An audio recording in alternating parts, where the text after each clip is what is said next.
The Immortal Constellation, written by Edith Balogh, translated by Barbara Dunchazi and Edith Simon, read by Edith Simon. Our mission is to give an alternative viewpoint on life in this rapidly evolving moment in time.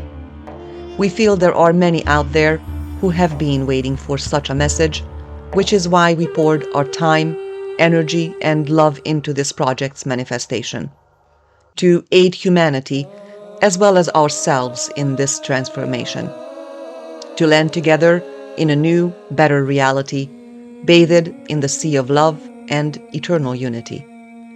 If you resonate with this message and would like to support our work, please feel free to share it with your community.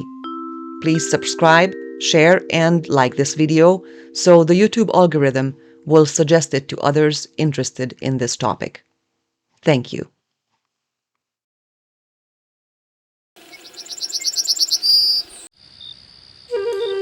Human-worthy behavior. In the previous parts, I've stated that since we have been fortunate to be born humans, we should behave accordingly with this status. I am not implying that there are some strict regulations we must adhere to, or that I myself know all the answers. Simply that we need to ponder the question. How could I put it into a compressed definition of what human-worthy behavior should be? In short, to fulfill our potentials to the fullest extent with both ourselves and all others in mind. Everyone is different and a necessary piece of the whole. Those with creative potentials and those with the hands-on expertise. We need all the scientists with their never-ending resources for technological advancement. We need the creators to color the canvases of our everyday lives. We need the biologist, the janitor, the painter, the environmentalist, the ambulance driver, the cashier, and everyone in between. We need everyone. Everyone has their place and role. We are all continuously changing and continuously change the world around us. We always look towards new things, and once we have found or achieved them, we will look further. And this is as it should be. It is what gives the human race momentum, what keeps us moving forward and assists us in our growth. If we look at each individual, we can see how vastly different we all are, right down to our anatomic makeup. Each thumbprint and strand of hair is distinct. There are no two people who are the same. Everyone experiences their lives differently. There are those of us who bring home the bacon, and there are those of us who make the dinner. Ones who take strolls through the park, and some who climb Mount Everest. There are those who write the poems and those who read them. Everybody has their place, and this is what makes the world go around. It is what lends it diversity and thus beauty. If we look around, we can see that this part of the world is perfect the way it is. Both the world and the people in it are colorful, ever-changing, and beautiful. People are good, beautiful, and smart. The only problem in their smartness lies their inability to turn their intelligence towards goodness. We must learn how not to be only intelligent, but wise. To use the gifts which have been bestowed upon us by nature, but never use them against her. To guide our lives to the best of our abilities as intelligent and conscious beings. You can do anything you wish, as long as it does not cause harm to others or to nature, instead serve to its betterment. As Saint Augustine said, "Once and for all, a short rule is laid down for you. Love and do what you will. If you keep silence, do it out of love. If you cry out, do it out of love. If you refrain from punishing, do it out of love. Let the root of love be within." The only law you must adhere to is love, and do as you desire. Love in this sense refers to the care of self and the collective betterment of others. If you practice this, then what you desire will not end in the harm or destruction of anything around you. Therefore, anything you wish to do, you may. Awaken consciousness. Quote by Albert Einstein. A human being is a part of a whole, called by us universe, a part limited in time and space. He experiences himself, his thoughts and feelings as something separated from the rest, a kind of optical delusion of his consciousness.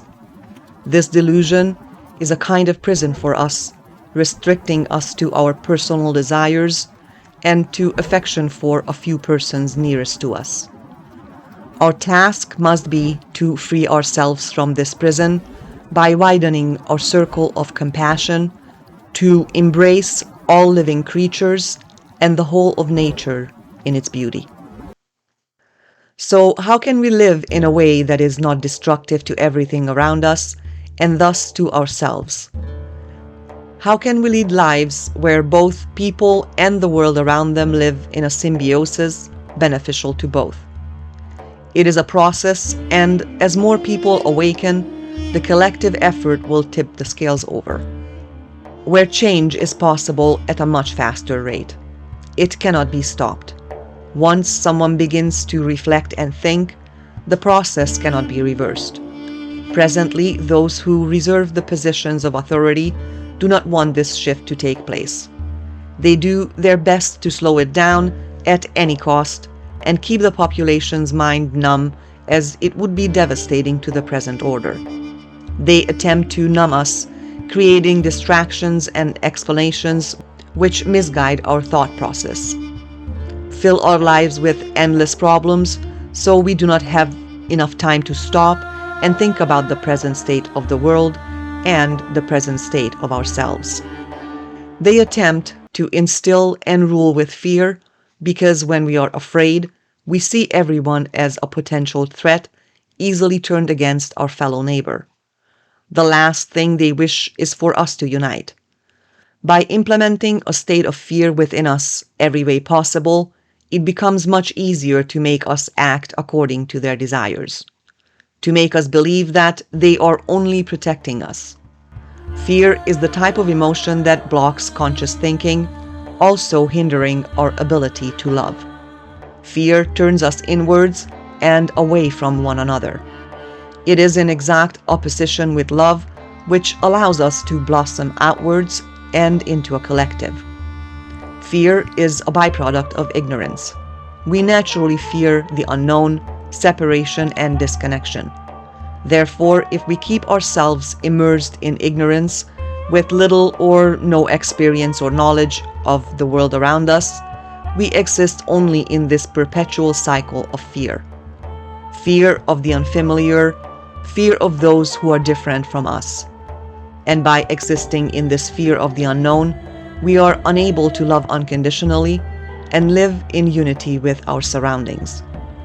Someone who possesses an awakened consciousness will change their behavior, because at the same time, their sense of responsibility will also be triggered. They will understand what it means to respect life, what unconditional love really is. As humans reign over Earth at the peak of civilization, our intelligence and elevated existence, which is bestowed upon us, should be used towards leading to the best of our abilities. All nature asks of us is to love unconditionally and to live in a oneness with our surroundings. The point is, we live our lives in a way where we harness our potentials while always keeping the common good at the forefront. There are an endless differing personalities. As many people there are, each of us come with our own distinct configuration of behaviors and preferences. Some introverted, while others bloom in the center of attention. Some enjoy the quiet, while others prefer the bustle. Everybody can surround themselves with what they are best suited for and enjoy the most. The point is that we can choose to live our lives in any way while still being in harmony with ourselves and our environment. Awakening your consciousness can be looked at like a gust of wind. When you step onto the street and the wind flows all around you, caressing your skin and gives you a shiver. It is that wind which jolts you and quickly makes you aware of your own body as the currents collide with you and you sense it on your skin. An awakened consciousness can be felt in the same way. It jolts you out of an automatic existence where we lost sight of ourselves and instead throws us into the sudden awareness of ourselves. Not just sense, but know that I am here, I exist. To know that the being which I am is nothing but the energy which arises from my own existence. This existence does not know titles such as man, woman, wife, husband, daughter, manager, assistant, executive, artist, or housekeeper. These are all man-made titles we have created which make up our learned personality. The depth and fullness of our existence reaches much further, and it is not hindered by these categories. Our existence is above them all and comes with a much greater potential. You are greater because we are all part of the same thing, all originate from the same powerful source. You are simply the child of one great whole, a child of oneness.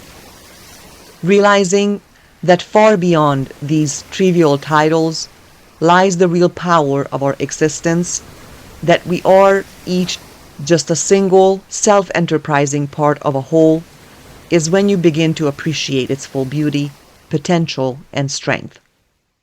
It does not matter where I am right now, what I'm doing, how I am perceived by, what my status is, or what I can present to the world. Nothing else truly matters other than for myself to know who I really am and to feel and acknowledge the strength which comes with it. It provides us with endless capability. I may not know how just yet, but know for sure to possess an utter conviction that it is possible. I need to know that the being which I am possesses no limits and knows no boundaries, other than those placed on me by my own imagination. Of course, in our present state, we feel an overabundance of limits, all of which we need to eradicate and dismantle to bring our real knowledge to the forefront, which will assist in manifesting the things we desire. In the simplest terms, matter has to awaken and come to the realization of itself. Once this is done, and we have become aware of the true potentials of our being, the next steps can be taken. Once you get acquainted with your true self, you can become aware of the greater whole. In a sense, you can become acquainted with the purpose of our lives we have searched for so many countless years. You fully realize and internalize that you are not a separate entity, that behind the smoke screens there lies an endless current of energy which makes us all one. It is the point where you will finally really see, sense, understand, appreciate, feel, and can say, I am not a stranger, I belong. You belong to everything and everyone. To really know that this larger unit existence depends on my own, as I am an essential elemental part, while my existence is simultaneously dependent on the larger whole. To know that the most vital and important thing is to maintain that larger unit, as it is what perpetuates my existence. Self-knowledge, our most elemental responsibility. Man, know thyself, then thou shalt know the universe and God. Pythagoras. Do you ever have the sense that something is not quite right?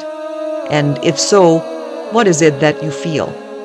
What do you think is the reason why the natural order of things has been overturned? In order to fix a problem, we must first and foremost understand what it is. Why things are the way they are currently. Before we can look at the whole world and pinpoint its problems, we have to get to know ourselves within it. Our standing point must always be ourselves. It is our most elemental responsibility. We cannot change anyone or anything else before we change ourselves. If we want to implement change in the world or within our own lives, we must take the step toward change first, and everything else will reconfigure and change with it as well. The first step in implementing change must always begin with I.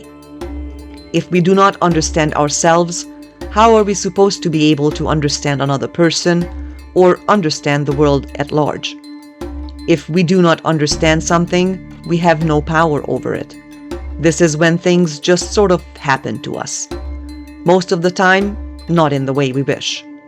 A lack of knowledge results in a lack of control to lead our lives in the direction we desire. Everybody desires to be the picture of health, beauty, and success. The desire and pursuit of these things are perfectly good, as the hope and promise of happiness glimmers and shines in front of us, constantly pulling and inviting us. The problem is that we were not taught how to actually reach it. We were guided down a false path away from ourselves. Currently, most of these paths will lead us straight into a department store and to shiny trinkets which are only substitutes for the things we really desire. Apparently, everything which will quench our desires and bring us satisfaction can be neatly packaged and bought. That we do not need anything except enough money to buy all of the clothes and elixirs in order to emulate the image of beauty, health, and thus happiness. How come then that many who possesses enough wealth to get their hands on all of the objects they desire oftentimes have the same existential problems as the rest of us? They can experience depression, insecurity, relationship issues, and a myriad of psychological and physical illnesses, or in other words, be unhappy, just like the rest of us. It would seem the phrase, "money can't buy you happiness," does ring true. The illusion, which makes us run after all of the ways to happiness, in reality leads us astray and fool us. We try to pursue the things we hope will fulfill us, make us happy. Oftentimes, these are things we believe to be something we must buy or someone else can give us, and it is always something which is said to exist outside of us. We are taught that beauty and health is not present within us, but it is something external, something we must acquire. We are made to believe that the key to happiness lies in a lifetime supply of wealth. I do not mean that the problem lies internally with money itself as a tool, as a system of exchange. The problem is that the tool we use have overpowered us, and it is now using us instead. We placed it on a pedestal and handed control over to it. We expect it to rid us of all of our problems, which, if we take a moment to recall that money is just an external human invention, seems a little ludicrous. Why do we believe that an invention outside of ourselves can be the solution to our internal struggles? We must retrace our steps and realize that this fixation is a symptom of a problem, not the source of the solution. That the only thing which can fix our problems is ourselves. And for that, we must learn how to think for ourselves. To think outside of the ready-made templates of belief systems, and to acquaint ourselves with the dusty corners of our minds we didn't realize we had use for. Let us take a look at only one part of this task, the knowledge of our own bodies. Most people take for granted the physical extension of our being. We often practice carelessness towards it. People's attention are turned towards a myriad of distractions, and do not take the time to get to know their own bodies. For example, if we are unhappy with our self-image, there is a countless supply of seemingly magical substances and contraptions we can purchase and are promised that in a matter of weeks we will be the spitting image of the models on the cover of magazines. If the wonder pill you choose did not work for you, no need to worry. There are many others available for online delivery. It seems that it does not matter what our problem is, the solution we lean towards are the ones which we have to afford the least amount of time or energy. We throw our caution and money to the wind as long as we get our hands on a product or procedure which requires the least amount of effort while hoping for the most preferred results. Instant gratification. We don't seem to have the time to actually do something for ourselves, never mind considering the source of our problems. If we are told by our doctor that we have a hormonal imbalance or digestive problems, we simply accept the diagnosis and stop questioning the reasons for having these conditions in the first place. We receive our diagnosis, they shove the prescription into our hands and send us home. We simply do not have the time to keep searching and looking for answers. We have work and then a brand new episode of our favorite series, and in the end, we are left with no time to search and look for the reasons for having these issues. You could list any number of ailments or issues, but in the end, the answers tends to be the same. We must come to understand that the root of all of our problems, including our physical and mental illnesses, are caused by unresolved emotional conflicts, which we are not willing to take the time to look into. Everything from high blood pressure, depression, and all types of existential and human relationship problems are rooted in this. The persistence, which we assert that we simply have no time. We have no time for ourselves. We have no time for our health. We have no time for our life. In short, we are left with no time to live, since there are so many more other important things which require our undivided attention. This is not only a problem of a few individuals, but it is our collective human condition. Quote from Johann Wolfgang von Goethe. Know thyself? If I knew myself, I would run away.